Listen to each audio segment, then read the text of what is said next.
Sinampahan ng panibagong smuggling complaint ng Bureau of Customs ang isang importer ng asukal at bigas sa Cagayan de Oro City. Ito ang balita ni Roderick Mendoza. Tatlong smuggling complaints na ang kinakaharap sa ngayon ng isang importer sa Cagayan de Oro City dahil sa umano'y illegal na importasyon ng asukal at bigas. Sinampahan ng panibagong reklamong paglabag sa Tariff and Customs Code ng Bureau of Customs si Michael Abella, may-ari ng New Dawn Enterprises ng Purok 10, Baloy Highway, Tablon, Cagayan de Oro City.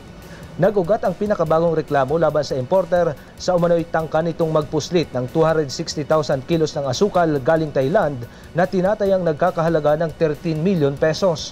Ayon sa Bureau of Customs, walang permit at misdeclared bilang mga kagamitan sa kusina at mga tiles ang kargamento ni Abella na dumating sa Cagayan de Oro City nitong nakarang Disyembre.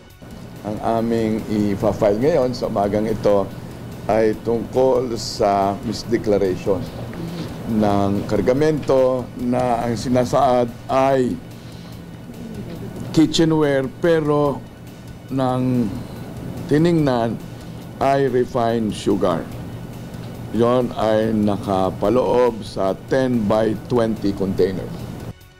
Unang sinampahan ng smuggling complaint si Abella nitong nakarang Enero dahil sa illegal na importasyon ng glutinous rice na nagkakahalaga ng 28 million pesos.